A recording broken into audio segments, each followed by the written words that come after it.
Om Sai Ram, Chapter 22 Rescues from Serpent Bites, Bala Sahib Mirikar, Bapu Sahib Bhoti, Amir Shakkar, Hemat Pant, Baba's opinion regarding killing of serpents.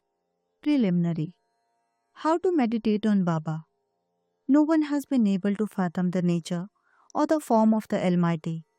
Even the Vedas and the thousand-tongued Shesha are not able to describe it fully. But the devotees cannot know and look at the form of the Lord, for they know that His feet are the only means of their happiness. They know no other method of attaining the supreme goal of life except meditating on the holy feet. Hemadpant suggests an easy way of devotion and meditation as follows. As the dark fortnight of every month wears out gradually, the moonlight also wanes in the same degree. And on the new moon day, we do not see the moon at all. Therefore, when the bright fortnight begins, people are very anxious to see the moon. On the first day, the moon is not seen, and on the second day also, she is not clearly visible. Then the people are asked to see the moon through an opening between the two branches of a tree. And when they begin to see through this aperture eagerly, the distant small crescent of the moon comes to their great delight. Following this clue, let us try to see Baba's light. Look at Baba's posture, how fine it is. He is sitting with his legs folded, the right leg held across the left knee. The fingers of his left hand are spread on the right foot. On the right toe are spread his two fingers, the index and the middle ones. By this posture, Baba means to say, if you want to see my light, be egoless and most humble, and meditate on my toe through the opening between the two branches, index and middle fingers, and then you will be able to see my light. This is the easiest means of attaining devotion. Now let us turn for a moment to Baba's life. Shirdi had become a place of pilgrimage on account of Baba's stay. People from all quarters began to flock there, and both the rich and the poor began to be benefited in more ways than one. Who can describe Baba's boundless love and his wonderful knowledge and his all pervasiveness? Blessed is he who could experience these. Sometimes Baba observed long silence, which was in a way his dissertation on Brahma. At other times, he was pure consciousness, bliss incarnate, surrounded by his devotees. Sometimes he spoke in parables, and at other times indulged in wit and humor. At times he was quiet, and at times he seemed enraged. Sometimes he gave his teachings in a nutshell. At other times he argued at length. Many a time he was very direct. In this way, he gave varied instructions to many, according to their requirements. His life was therefore inscrutable, beyond the ken of our mind, intellect, and speech. Our longing to see his face, to talk with him, and hear his Leelas was never satisfied. Still, we were overflowing with joy. We can count the showers of rain and circle the wind in a leather bag. But who can measure his Leelas? Now, we deal here with one aspect of them, that is, how he anticipated or forestalled the calamities of his devotees and warded them off in time.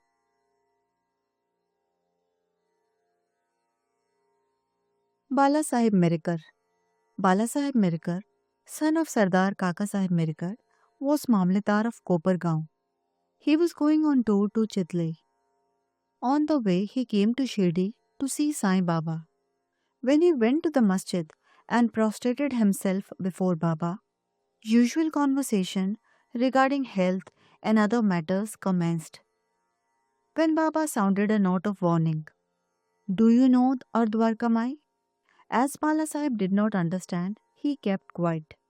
Baba continued, this is our Dwarka Mai, where you are sitting.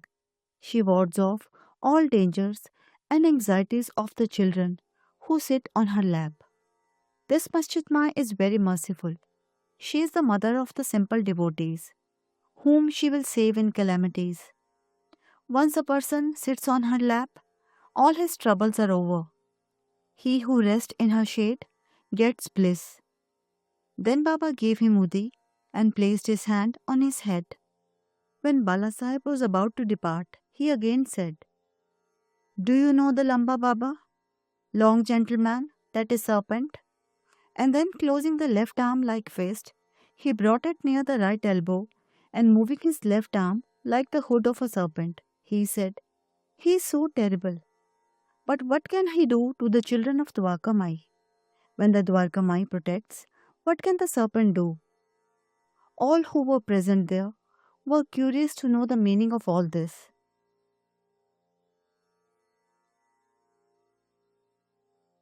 And its reference to Mirikar.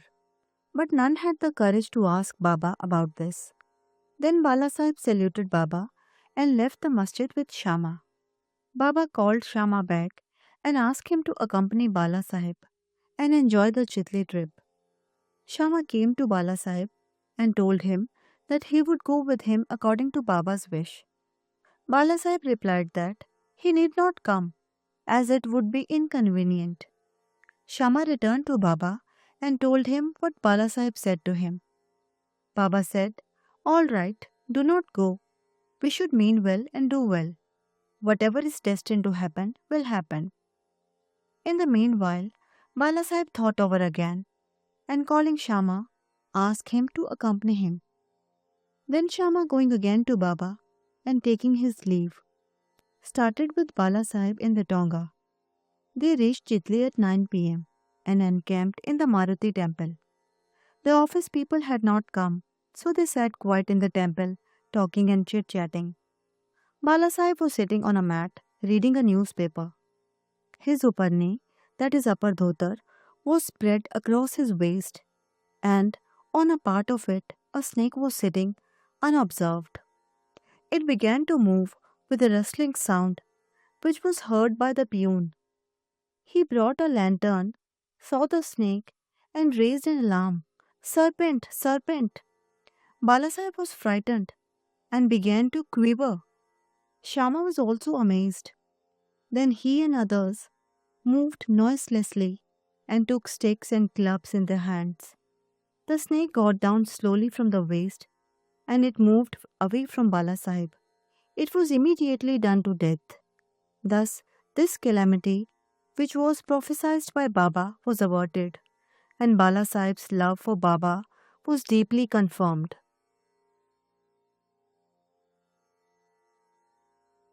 Bapu Sahib Bhuti, a great astrologer named Nana Sahib Dengle, told Bapu Sahib Bhuti, who was then in Shirdi, "Today is an inauspicious day for you.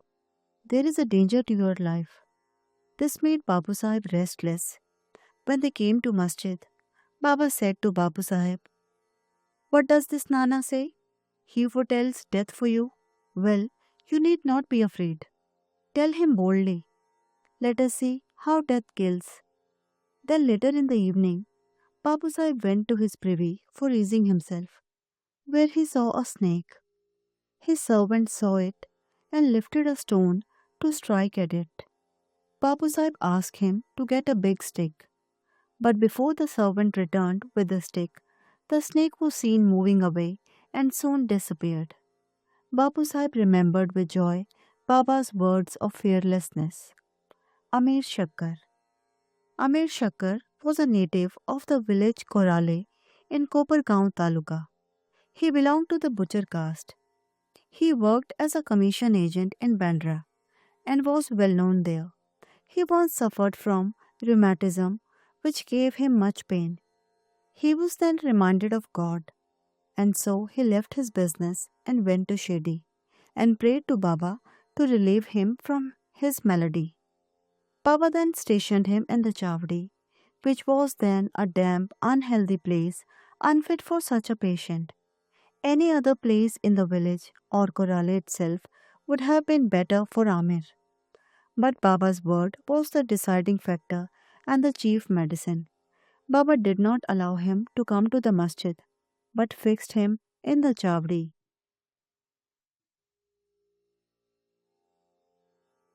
where he got very great advantage. Baba passed via chavdi every morning and evening. In every alternate day, Baba went to the chavdi in a procession and slept there. So Amir got Baba's contact very easily.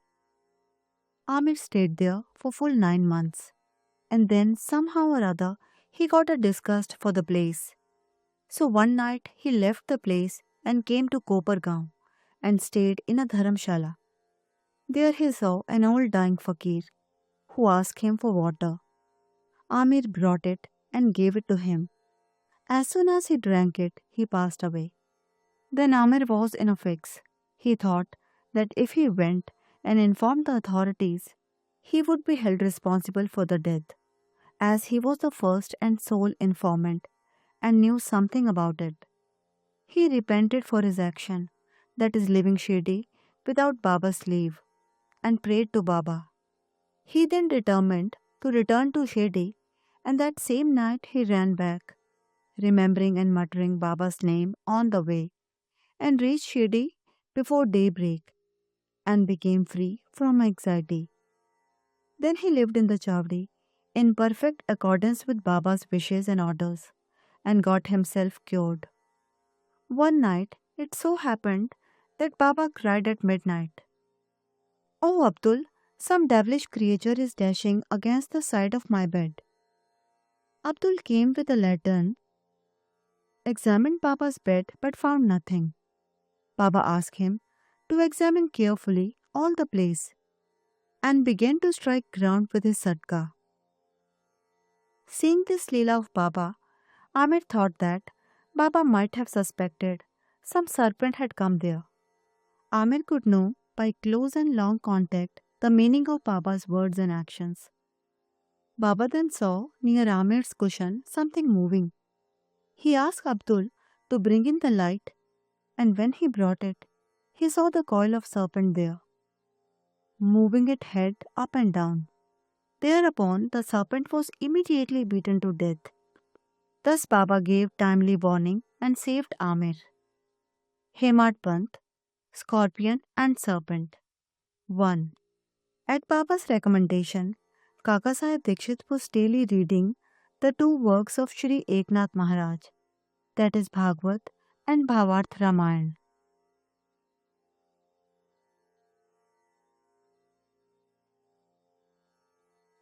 And Hemad Pant had the good fortune to be one of the audience when the reading of the works was going on. Once, when a portion from the Ramayana relating to Hanuman's testing Rama's greatness, according to his mother's instructions, was being read, all the listeners were spellbound. Hemad Pant was one of them. A big scorpion, none knew where it came from, jumped and sat on the right shoulder of Hemad Pant, on his uparni, that is upper dhotar. First it was not noticed, but as the Lord protects those who are intent on hearing his stories, he casually cast a glance over his right shoulder and noticed it. It was dead silence, not a bit moved here or there. It seemed as if it also enjoyed the reading. Then, by Lord's grace, Hemad Pant, without disturbing the audience, took the two ends of his dhotar, folded them, and brought them together, enclosing the scorpion within. Then he went out and threw it in the garden. 2. On another occasion, some persons were sitting in the upper floor of Kaka Sahib's wada just before nightfall, when a serpent crept through a hole in the window frame and sat coiled up. A light was brought. Though it was first dazzled, yet it sat still and only moved its head up and down. Then many persons rushed there with sticks and cudgels, but as it sat in an awkward place, no blow could be dealt. But hearing the noises of men, the serpent went out hastily through the same hole. Then all the persons there felt relieved.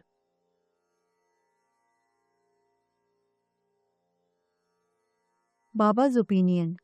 One devotee, named Muktaram, then said that it was good that poor creature escaped. Hemadpant challenged him, saying that serpents should better be killed.